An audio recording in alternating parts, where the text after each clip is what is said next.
여러분 노후 준비 어떻게 하고 계십니까? 우리나라 5, 60대 10명 중 4명이 거의 뭐 절반이라고 봐도 될 겁니다. 노후 준비 제대로 못하고 있다 이런 얘기를 한 그런 조사 결과가 나오기도 했었는데요. 상당히 좀 노후에 대한 불안감이 커질 수밖에 없는 그런 부분인데 요즘 이런 불안감에 더욱 부채질하는 그런 얘기들이 나오고 있습니다. 바로 국민연금 고갈론 얘기입니다. 국민연금이 고갈이 매년 땡겨질 것 같다 이 얘기가 되는 건데요. 이렇게 되면은 내가 지금 계속해서 넣고 있는 국민연금이 나중에 내가 정작 받을 때 돼서는 못 받는 게 아니라 이런 걱정이 나올 수밖에 없습니다. 실제로 국민연금이 고갈될까요? 이게 고갈이 된다고 그러면, 그러니까 고갈이 앞당겨진다 그러면 그 이유는 또 뭘까요? 뭔가 좀 개선 방법은 없을까요?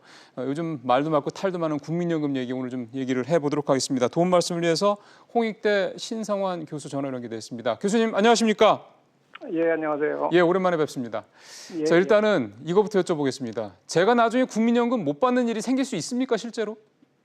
그런 일은 없다고 보시는 게 합리적일 것 같습니다. 국가가 약속한 건 국가가 어떤 수단을 써서라도 아마 지급을 할 거라고 생각하는 게 합리적이지 않을까 생각을 하네요. 예. 근데 그런 얘기가 있대요.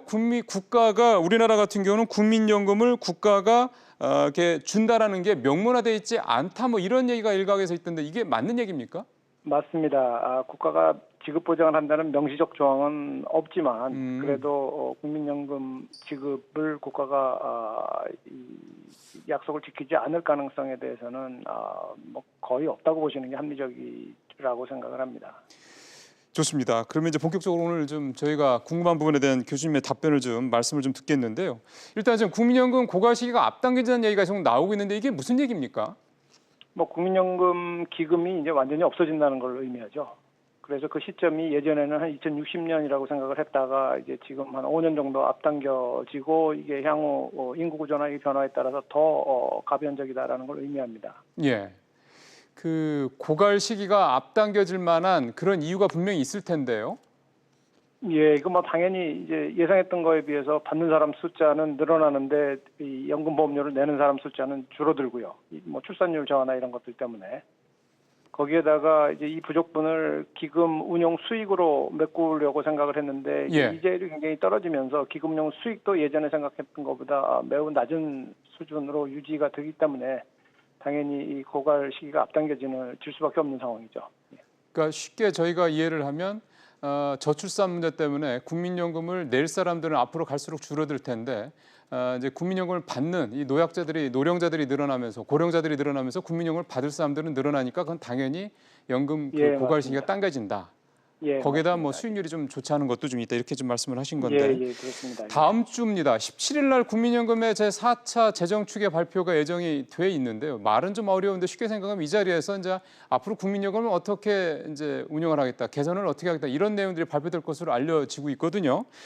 여기에서 뭔가 이런저런 얘기들이 나올 것 같다는 얘기들이 좀 계속 기사들이 나오고 있어서요. 교수님께서 보시기에는 이번 재정축의 발표에서 어떤 경우의 수들이 나올 것으로 예상을 하시는지요?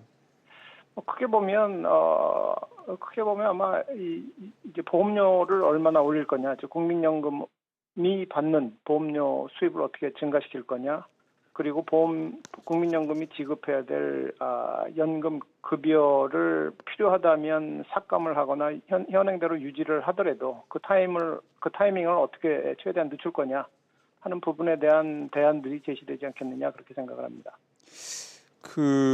지금 나오고 있는 얘기 좀 교수님도 좀 말씀을 하셨습니다만 일단 지금 뭐 그 언론에 이미 나왔던 얘기들만 좀 몇 가지 아마 우리 시청자분들께서도 기사를 통해서 보셨을 것 같아서 그 부분에 대한 질문을 좀 몇 가지 준비를 했는데요. 일단 현재 2028년까지 소득 대체율 그러니까 지금 소득에서 이 국민연금이 대체하는 그 비율, 그 소득 대체율을 40%까지 단계적으로 낮추겠다는 게 원래 국민연금의 계획이었잖아요.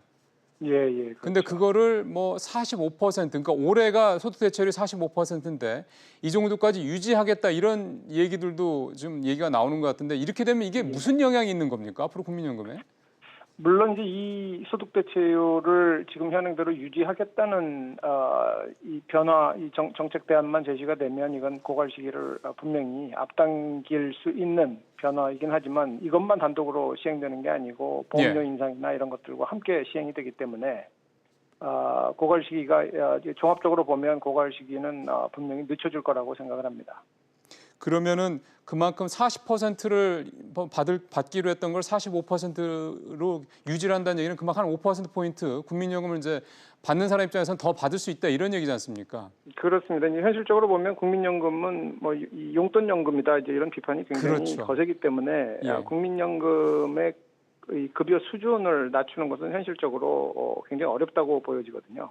예. 그렇기 때문에 받는 돈은 그대로 유지하거나 조금 올리고 대신 내는 돈을 조금 더 큰 폭으로 올리자라는 게 이제 기본적인 제도 변경의 방향이 아닐까 그렇게 생각을 합니다. 그럼 이제 쉽게 생각을 하면 저희가 매달 내는 국민연금 보험료가 지금 내는 것보다 더 올라가는데 그걸 이제 보험료율이라고 그러거든요. 그게 보험료율이 현재 9%잖아요.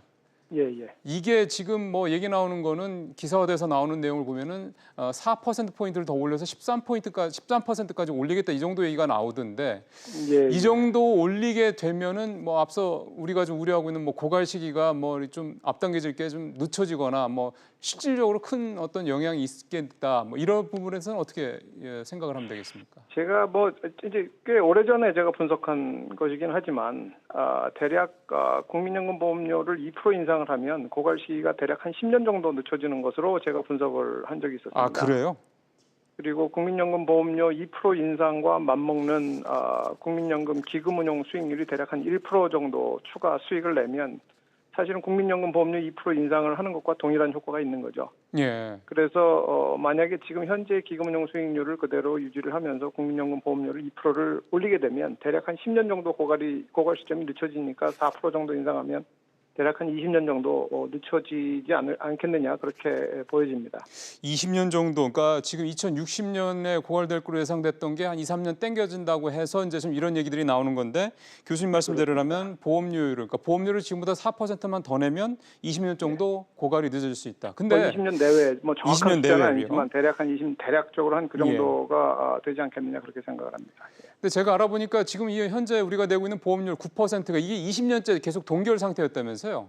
그렇습니다. 예, 예. 그러면 이게 사실 어떻게 보면은 이제 물리적으로도 올릴 때가 됐다 이런 얘기도 좀 되는 건데 그동안에 뭐 경제 발전을 해왔던 거 뭐 물가 오르고 이런 정도를 감안하면요. 근데 다른 만약에 우리가 한 13% 정도까지 올린다는 전제 하에서 다른 나라는 어느 정도 이 국민연금이 있는 나라에서는 어느 정도 요율이 좀 됩니까? 뭐 유럽, 독일이나 일본이나 이런 나라들은 굉장히 높죠. 뭐 18%막 이렇게 가고 있습니다. 대신 이제 중요한 거는 이제 9%를 내고 얼마를 받느냐가 중요한데 그렇죠. 다른 나라 같은 경우에 18%를 내지만 18%를 내고 나면 나중에 추후에 연금을 받아서 생활을 할 정도가 된다는 데 의미가 있고요. 우리나라 같은 경우에는 9% 정도밖에 안 내기 때문에 사실은 이제 연금 급여를 많이 수령하기가 굉장히 어려운 구조라고 봐야죠. 그러니까 우리는 덜 내고 덜 받고 우리는 유럽의 덜 내고 선진국 덜 같은 받는 경우는 제도고 더 내고 유럽이나 일본 더 같은 받고 이런 데는 식이라는 그렇습니다. 얘기군요. 그렇습니다. 예. 예. 그다음에 또 하나 좀 얘기가 나오고 있는 게 국민연금 의무가입 연령. 그러니까 국민연금을 의무적으로 내야 되는 그 나이를 현재 60세인데 이걸 65세까지 한 5년 더 늘리겠다. 뭐 이런 얘기도 나오는데 이거는 이제 우리가 어떻게 이해를 해야 됩니까?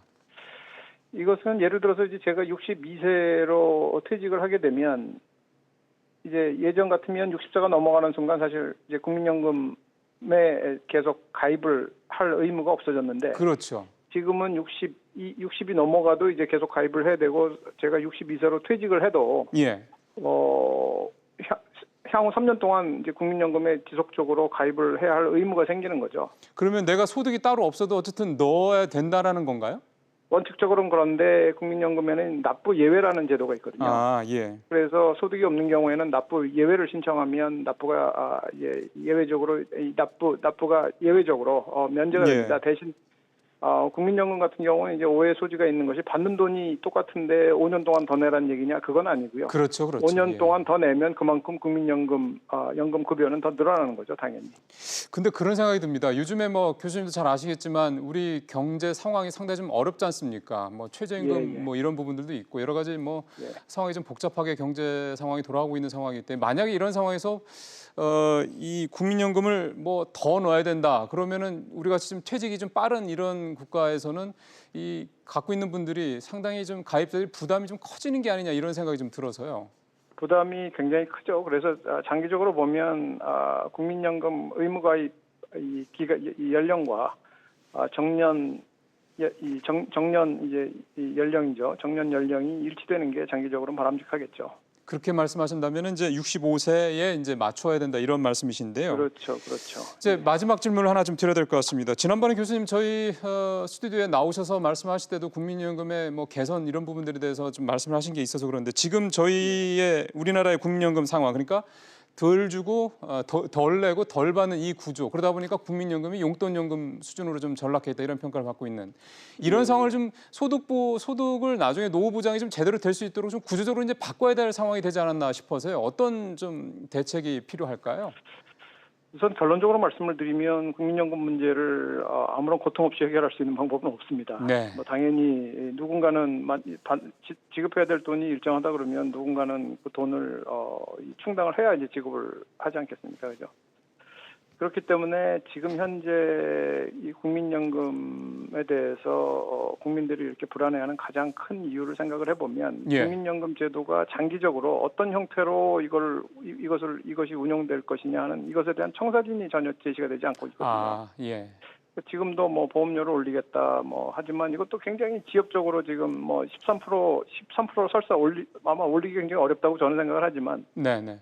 13%까지 올린다고 해서 이게 마지막이냐 그렇지 않거든요. 그럼요. 그래도 예. 국민연금은 고갈이 예. 되거든요. 예, 예. 그러니까 이게 국민연금이 연금 지급을 하기 위해서 필요한 돈을 보험료로 어느 정도 충당을 하고 만약에 정부가 필요하다 그러면 정부가 세금으로 보전을 한다 그러면 세금으로 어느 정도를 보전을 하고 글쎄요. 그리고 연금 수급 연령은 어떻게 가져갈 거고 그리고 또 중요하게 기금운용 수익률로서 어떻게 보전을 할 거냐. 기금운용 아까 말씀드렸듯이 기금운용 수익률을 절대 과소평가하면 안 되거든요. 그러니까요. 기금운용 수익률 1%가 보험료 2%에 해당하기 때문에 그래서 이런 것들에 대한 장기적인 청사진이 나오고 이것에 대한 국민적 공감대가 형성이 돼야 국민들이 불안감을 떨쳐버릴 수 있지 않겠느냐 그렇게 생각을 합니다.